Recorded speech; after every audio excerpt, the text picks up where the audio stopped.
Hey, this is Artiga.com, and as you can see today we're going to be reviewing heating systems. It's that time of year. These are infrared heaters. Like I told you, I do a lot of testing, and I will only provide you with the best. Now, they make these in regular electric, okay? Regular electric heaters cost more, a lot more, and the heat runs up the wall to the ceiling. Infrared heaters, they have an ambient temperature sensor at the bottom of them. Now, before I start, these two are just stacked on top of each other just to show you the difference. Do not stack your heaters on top of each other, and don't plug them into the same circuit either. That's not good. There should be one plugged into the circuit. This is for the purpose of testing. One's off and one's on. Anyway, to finish, the infrared heaters are different because the infrared heaters sense the ambient temperature at the floor level or wherever the bottom of the unit is and pushes air. There's elements in it and a fan that pushes air outwards. It actually fills the space of the room where you're at. I tested an electric heater, 1500 watt. These are both 1500 watts, good for like 500 square feet, I believe. Obviously, my living room and dining room, there's a lot more space than 500 square feet. There's probably 800 because this is an open dining room, living room. Anyway, when you test the electric ones, it takes a half an hour to heat up this room. Okay, that's because, like I said, it climbs up and to the ceiling first. It never really fills the space of the room.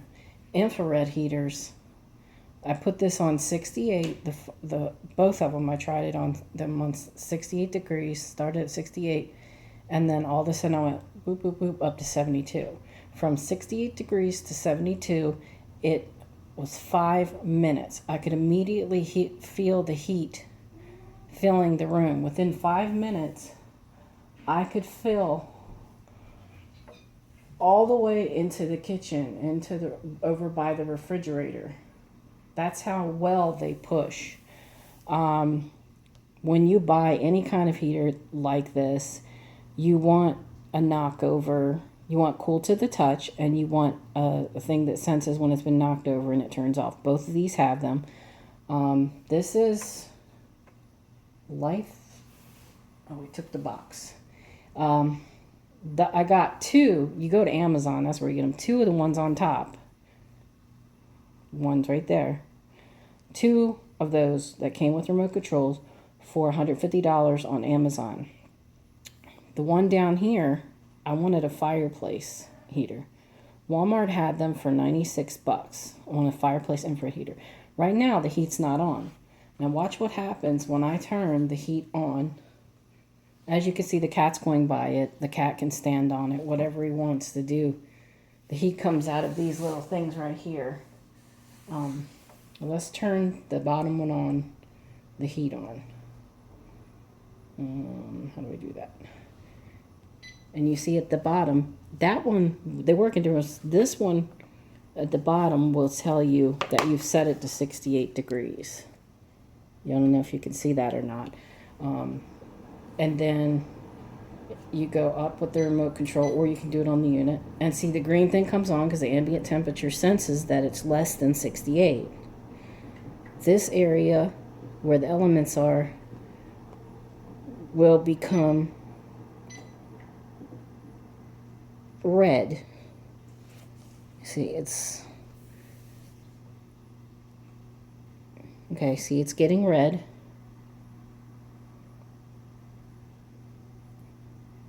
You slowly see it filling up. That's how it works. Okay. Okay.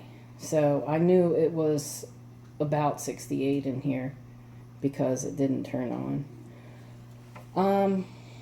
How do they work versus heat pumps? Well, heat pumps and heat pump ACs are, in my opinion, and a lot of specialist opinion, outdated. They cost a lot. They're inefficient. Wow, I can feel that. And they're the heat pumps just so much electricity. For instance, the reason we got these was because our air conditioning went out. Well, if you have a heat pump AC system, it works all on Freon. Freon goes forwards, makes it cold, go backwards. I don't know exactly. I don't remember exactly what the guy told me. He said it all works on the Freon. If there's a Freon leak, one way goes forwards to create one either heat or cold, and the other goes back up. Honestly, I wasn't listening to him.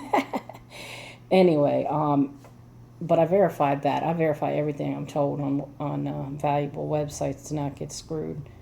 The bad part of it is the guy said for the heat pump AC, he's like, okay, you got a leak in the system somewhere. The system is 10 years old. You got a leak in the system somewhere. John C. Flood told us they were going to charge us $1,500 to search the leak. I have a friend who used to be an HVAC specialist told me they are trying to rip you off or something because $1,500 is a bit much for that. Okay.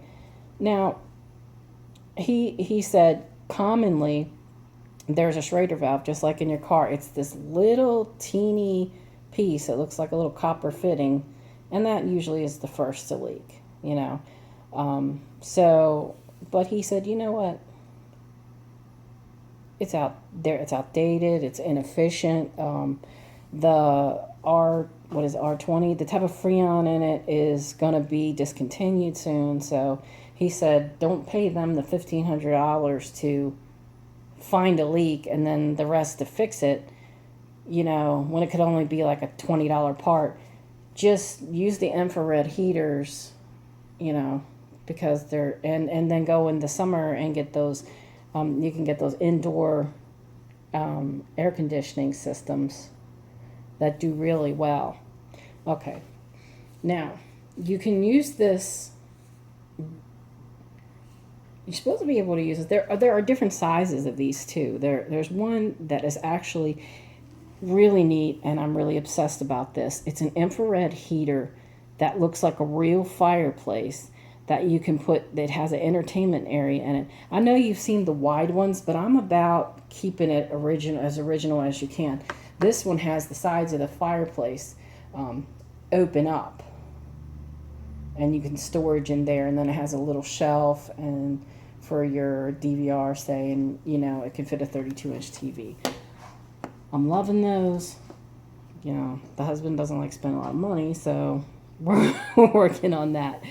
Anyway, but even though this one's bigger, see, and they have different types too. Like they have the one with the black wood.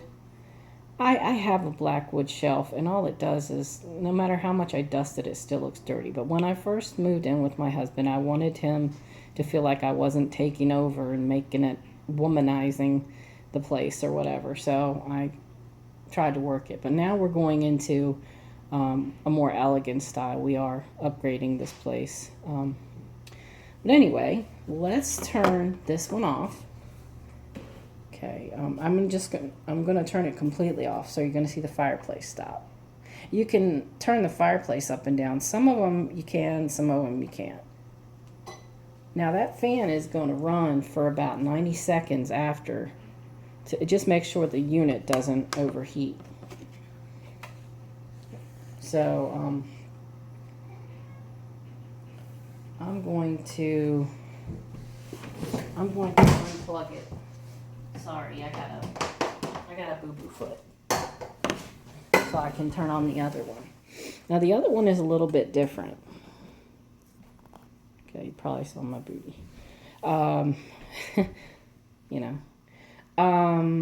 This one has, they both have timers on them.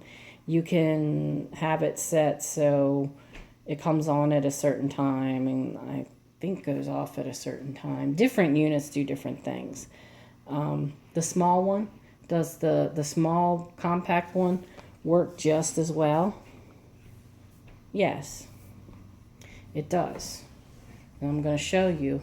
The only thing that I find problematic with this one is it's so bright. The display stays on, and it's incredibly bright. There's also a high and a low setting. So this one, now the ambient temperature, because this one's sitting on top of the other, again, don't do this at home. They're not to be plugged in together.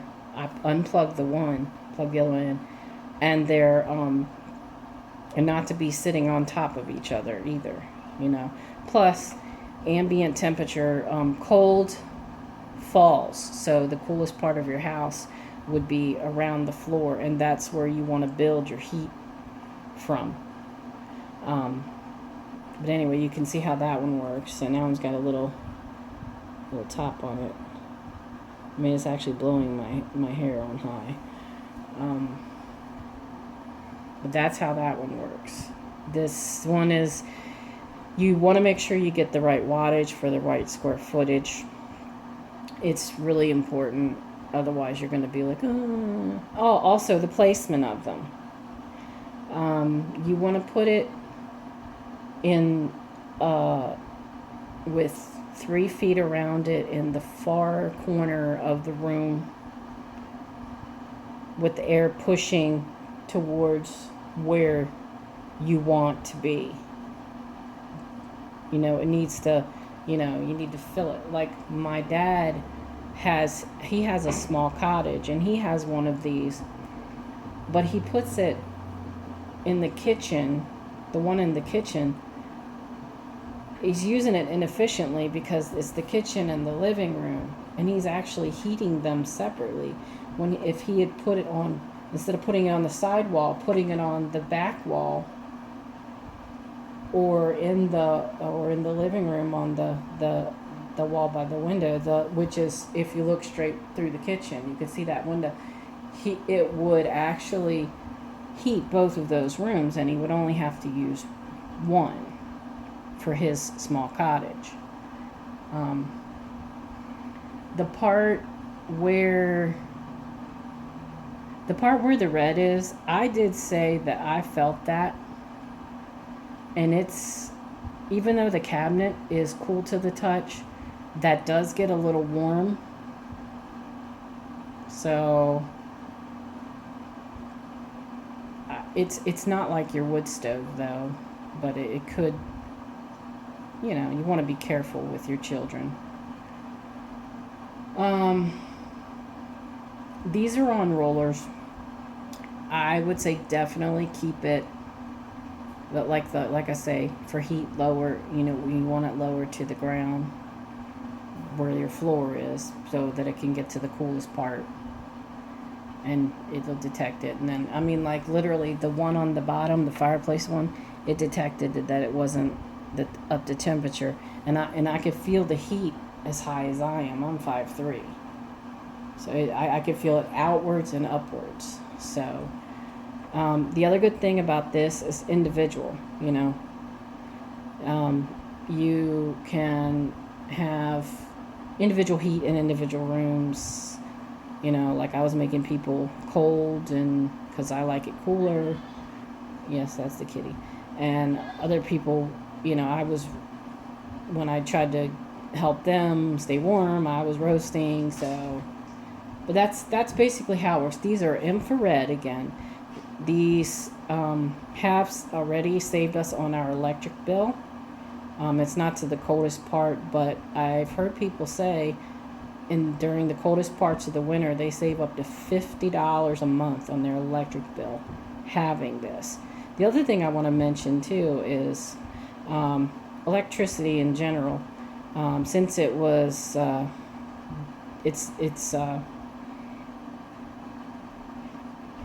think they call it deregulation. But anyways, they got one company who sells the electric itself, and you're getting all your electricity from one company now. But you can order your electricity from the rest of the companies in your area, which have competing prices. You want to find out who the base company is, and you're supposed to have that on your electric company's website.